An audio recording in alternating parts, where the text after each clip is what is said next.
O fogo arde na noite eterna. O arfar das criaturas noturnas e o uivar dos lobos penetram as brumas orladas em torno do teu templo dos mistérios. Não podemos fazer esperar o destino.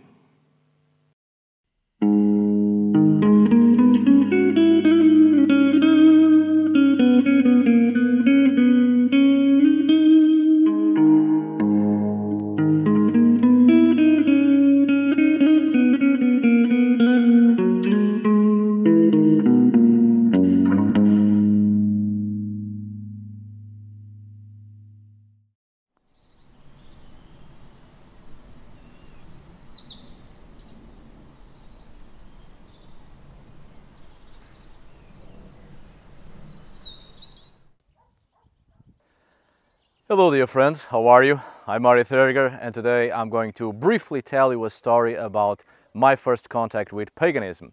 Something that I have slightly touched on a previous video, but I would like to give some details. This account will serve to share with you a point of view, a change of perception when we deal with cases of other people's experiences concerning magic, the occult, supernatural experiences, even people's own near-death experiences and out-of-body experiences, and a whole set of occurrences in people's lives on a very individual and personal level, which sometimes seems so odd, bizarre and outlandish that we find ourselves in a position of simply not believing or thinking that people must be crazy, to the extreme point of even being suspicious concerning that person's accounts and even mocking people. So, my own account today will serve to illustrate a perception I want to share with you when it comes to listening to other people's supernatural accounts, and to avoid an immediate condescending approach or to prevent the impulse of judgment and doubt when someone chooses to share with us their private and personal beliefs and experiences that led them to have particular beliefs. So, I won't actually tell you which parts of my account concerning my first contact with paganism are actually true, if any of it is true, or if all of it is true, because I want to make a point and I want to, for the first time, leave you in the position of doubt and not knowing what to think or how to deal with this information, because those sentiments are precisely what will help me to share the actual main objective of this video, which is believing in a belief that isn't ours. But you will understand more of this experiment as we go, don't worry. If you have the time and the patience to listen to all of it, that is. So, I do hope you enjoyed today's video and may it be useful. My dear friends, with no more delay, let's get started, please.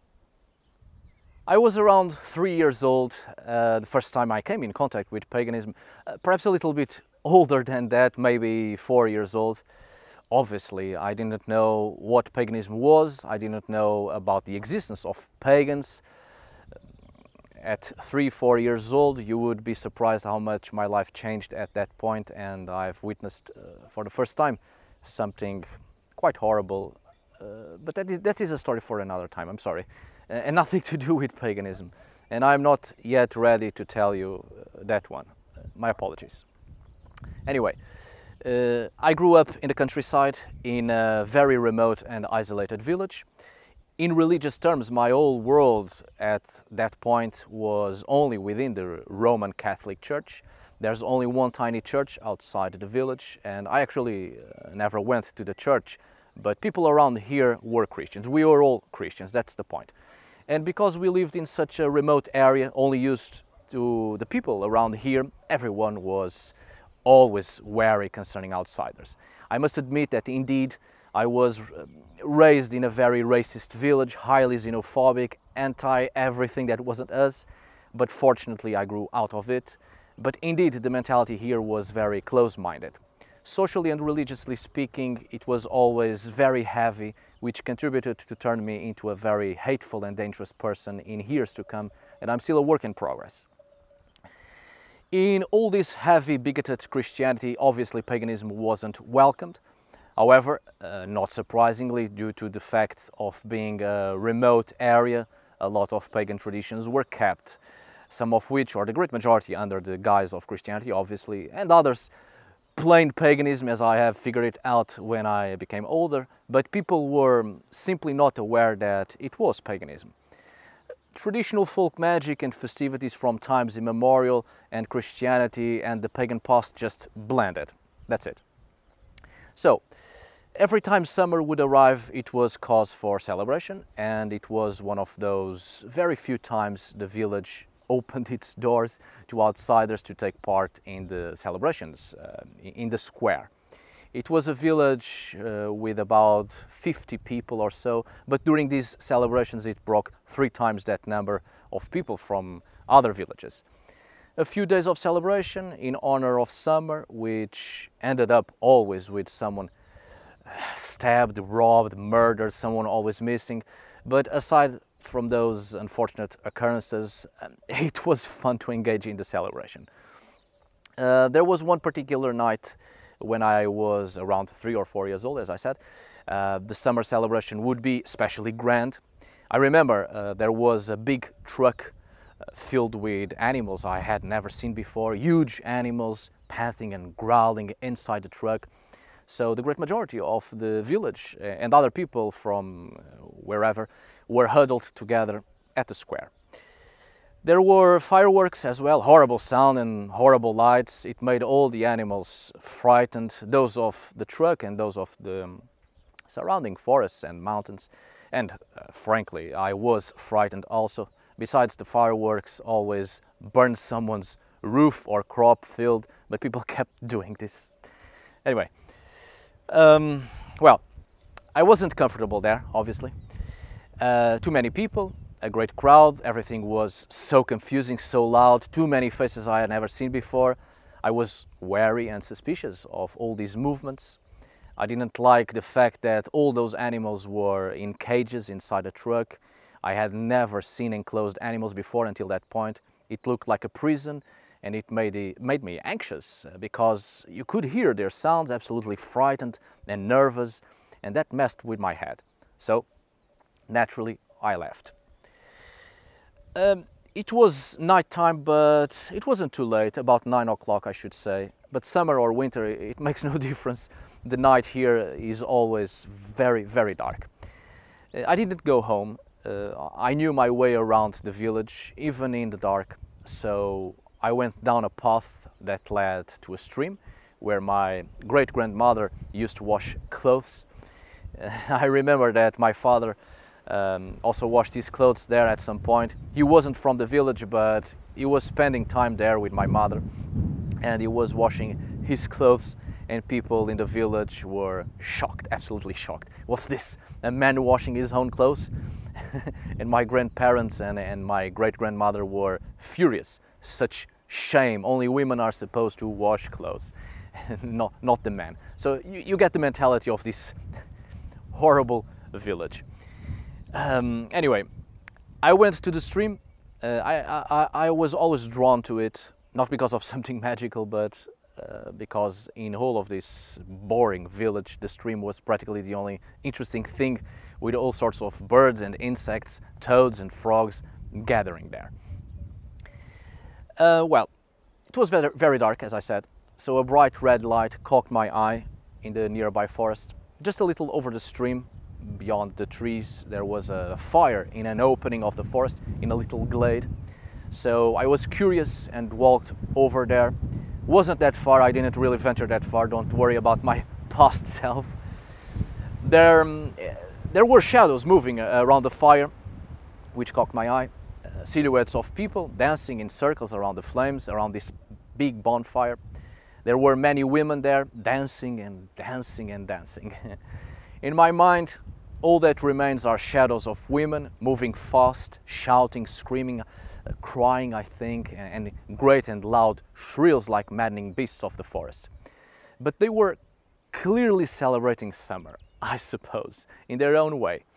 And this will totally sound like a cliché, but in the middle closest to the bonfire there was a very tall man. Or maybe he wasn't tall at all, I was just small back then. Maybe it wasn't a man, I don't know, just a figure of a person, right? This person had a wooden mask of some strange hybrid creature.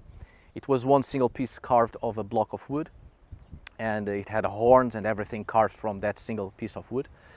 And this figure was all dressed in horns, several animals' horns dangling about its body, tied together with rope or thread of yarn. Which isn't that abnormal, mind you, as nearby herdsmen and farmers occasionally gift animals' horns to a saint in the mountains, which is actually the Christianization of the mountain and its spirits, obviously, as it is a mountain. Since the Paleolithic, people have been giving these sort of gifts to horned gods and bear goddesses, as I would come to understand later on, thanks to archaeology. But there it was, this menacing figure standing over the fire, and women and some men also dancing around the fire, and this figure dancing around this figure as well.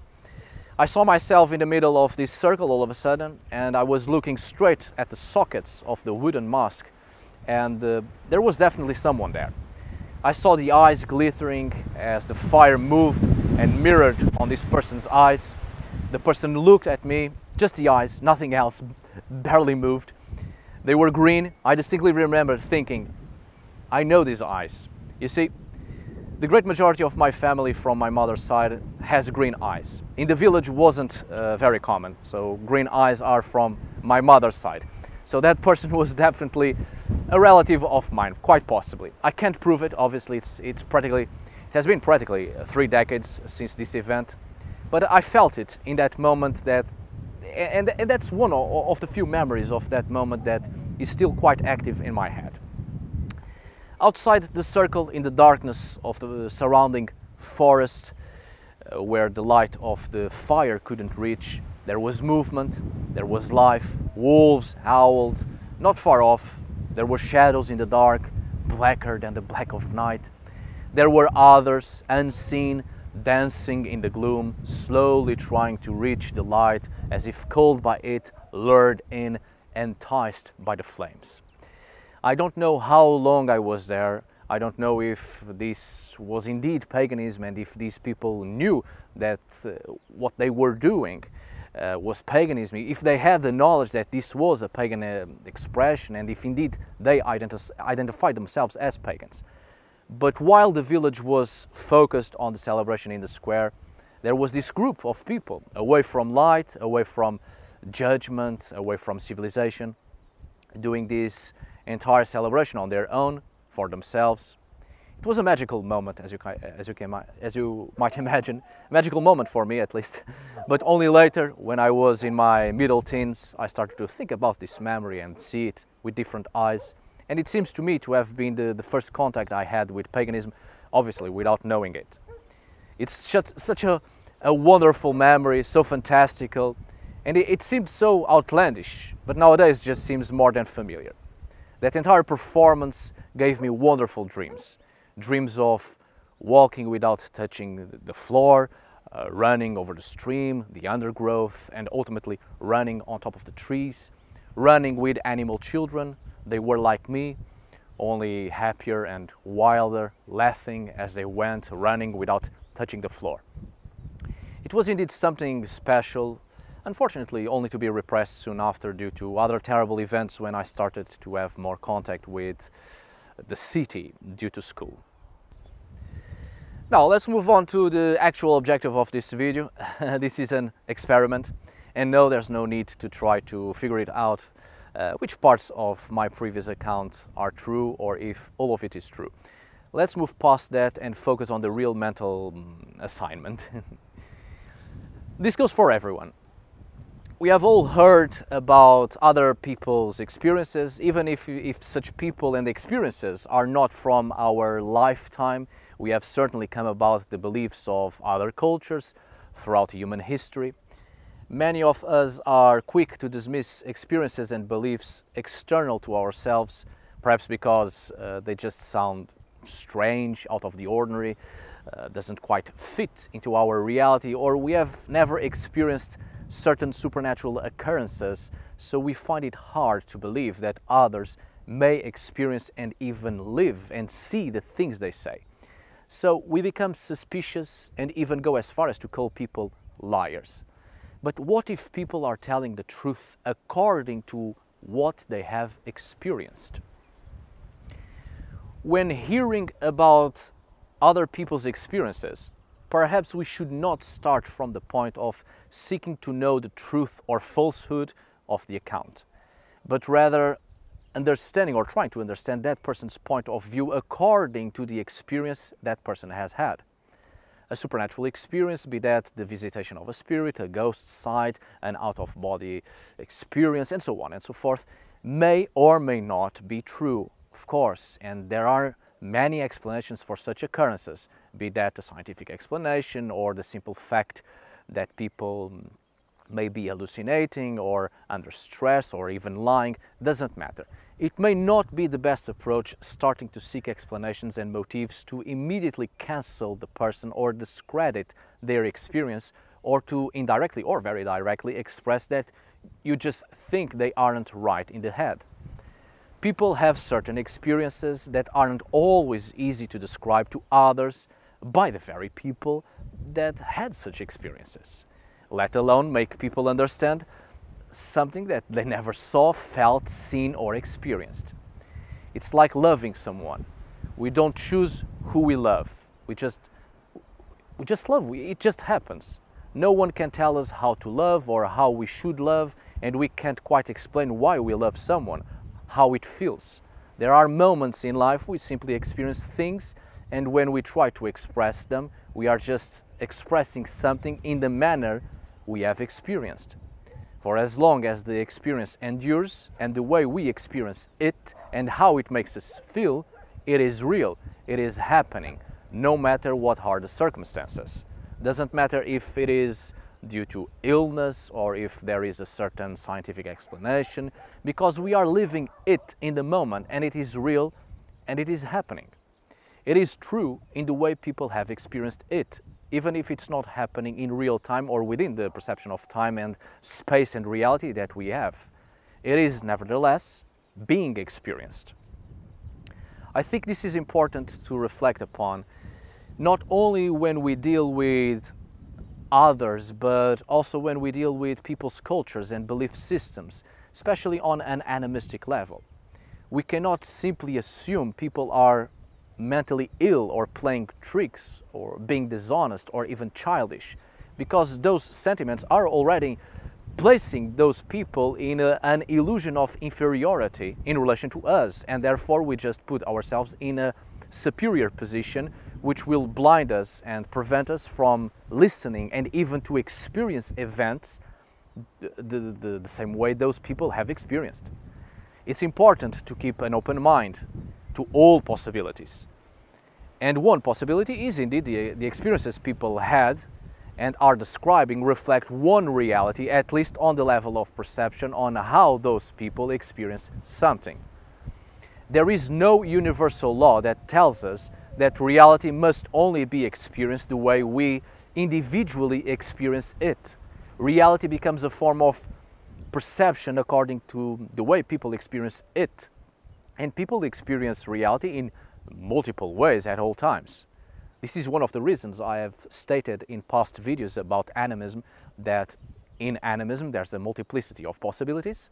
As such, individually and collectively, people will experience things in a multitude of ways, or of different ways, and the outcomes are as unpredictable as the multiple emotions that we feel when we experience something. The same thing goes for witchcraft. Witchcraft being a very pragmatic expression from an animistic worldview. There's no correct way to do witchcraft. There isn't a canon or a religious structuring binding us to a method of practice. Witchcraft is an experiment, and we deal with the world in the way we experience it. As such, we engage in practice according to the momentary experience. We may not know how to deal with something, but we experiment, we try, we see what best works in that moment and how we adapt a practice to fit into our own experience, that best fits into our mental and physical structure, that best fits into the experience gained through the experiences we had when engaging with the entities of the world and how they engage with us. Not all forms of life and signs of sentience have the ability or the natural disposition of being assembled in bodies or matter like we do. Scientifically speaking, there aren't yet evidences that consciousness originates within the brain or sprouting from assembled matter that forms the structure of a brain. Consciousness seems to be an echo outside time. In this way, we could say that spirits exist, or at least the manifestations of beings we immediately call spirits, but their consciousness is manifested in ways that aren't instantly or even directly clear to us because we mostly experience reality through matter and what can be physically interacted with. Which is why certain experiences with what we assume to be spirits is hard to explain and harder still to understand for those who have not experienced it, but only get to listen the experiences of others. I'm also telling you this because this mental approach to avoid dismissing the belief in the external belief that was constructed by experiences that aren't ours, gives us a certain humbleness and opens the mind to a variety of possibilities. As an archaeologist, this helps me a lot, quite a lot actually, when dealing with material culture. We don't know why certain objects were placed like that, arranged in a certain way in that particular context. We can make assumptions, obviously. We can come up with theories based on comparisons with other contexts and try to figure it all out under the belief systems of the time and the context that were possible to be recreated to a certain extent, but by the end of the day, the mind and memory and intention of the people that placed the objects in there simply don't exist anymore. And they aren't there to directly, at least, talk to us and explain why this was done. Because we do a lot of things that only have a meaning to us and may not even be an action that follows a regular belief system or a religious thought, but simply something that is meaningful to us and to us alone, according to how we experience life and the ways we have chosen to express ourselves according to the emotions felt and the momentary situation. I like to make the exercise of interpretation of material culture in the archaeological record from another perspective. Surely, I will try to figure it all out under the context and the knowledge we have of the belief systems of that particular time or period and culture. But there are things that go beyond that. And I like to think about the emotions that led to that action. What would I do if I felt a certain way? The meaning of an object under the perception of life and how I experience the world beyond the social and the religious and beyond the political and the economic, beyond the physicality of things and seeking to look beyond dream, desire and the rational and logical. We experience something and we act accordingly in the way that seems best to us, and if we want to keep experiencing things and what type of knowledge we gather from such experiences and how we are forced to engage when a certain experience occurs and without much thought we impulsively act. I can enter a room, for instance, and it is completely empty except for a burning candle in the middle and a mirror on the wall. Why is the burning candle in the middle? Why is the mirror in front of the candle? Maybe someone stood there in the dark with only the light of the candle burning and sought to see the dancing shadows on the wall and see the reflections of the mirror, focusing on the images that may come out from both shadows and reflections. Why did this person create this space? What was the intention? What did this person hope to find, or did it find anything? This person acted according to its own experience and belief, or maybe simply trying out a different approach in order to experience something. What this person saw, could another person see as well? Or two completely different persons will experience it differently? Why not trying to find out? And whatever I experience may have a multitude of explanations, but in the moment I am experiencing it, it is real. It is happening. We do have a lot of assumed knowledge, much of it coming from an assumption of being culturally superior to another. And even when we set out to try to find explanations for people's experiences, be that past or present, and the way they have expressed such experiences in written form, through art, cave paintings, stone carvings, material culture, deposited in specific arranged contexts, a simple explanation of seeing a spirit or feeling an invisible presence, etc., etc. Due to this pre-established sense of cultural superiority, we fail to find explanations for this phenomenon, and instead we construct our entire approach to find one explanation that fits with the preconceived assumption. Then we don't even give ourselves the mental room for experience and exploration of experience. We often wrap our minds around a very limiting duality when it comes to events we label supernatural, either superstition and irrationality or madness. Why must it be two ends of the same stuff and equally extreme? I'm not denying the existence of mental illness, hallucination, depression, sleep paralysis and other scientific explanations that affect human perception. But how certain are we that every supernatural experience is the product of an extreme imbalance of the brain? Why not explore the possibility that since there are not yet evidences that consciousness is manifested from within, there may be consciousness that simply doesn't require and doesn't naturally exist in assembled matter.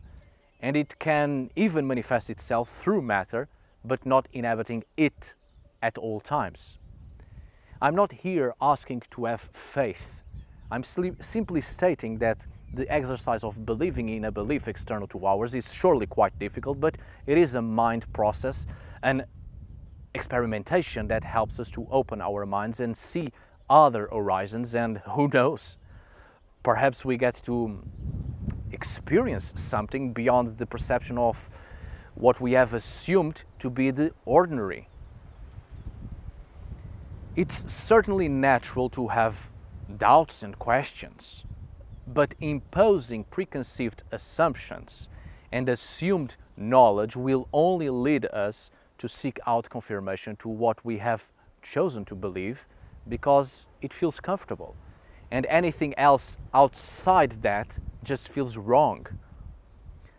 So the story I told you at the beginning of this video concerning my first contact with paganism, for this case we are dealing with here today, doesn't really matter the objective truth and the value of the account measured with your own acceptance of what can be true and what can exist and be experienced. What matters is how it has been experienced and to what extent it has been true to me according to how I have experienced it. There's a difference between what happens and how it is experienced. I think an experience becomes important to someone according to the effect it had on that person's own beliefs. We all have our own ways to experience life, and there are some events that shake our beliefs, and we step into a realm that seems to be completely out of what we accepted to be rational and to be possible. As such, it all seems abnormal, and we further repress it with doubt until experiences are nothing but hazy memories or unsolved traumas we keep pushing away, so we don't have to deal with the things that question our own belief or question what is comfortable to believe in. You don't have to recklessly believe in certain experiences and become a prisoner of your own alternative reality, obviously, but simply having an open mind to a variety of possibilities, because reality is neither an individual acceptance nor supported by an agreed conventional system in which the scientific and the rational are the indisputable order. Perhaps that's the exact problem. Anything that lies outside of the stipulated norm of assumed reality is automatically repressed and leads to skepticism. And then we end up not living and experiencing life with the full potential of our own consciousness. It won't matter how you try to express your experiences. What matters is how such experiences affect your belief and how you choose to express it, not by your words or by your thoughts, but by your actions and what you choose to do.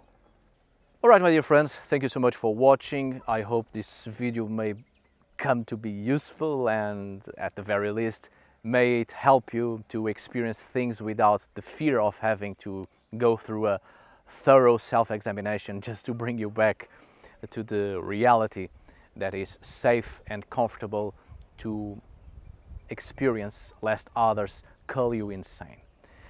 Thank you so much for watching. See you on the next video, and as always, thank you for today.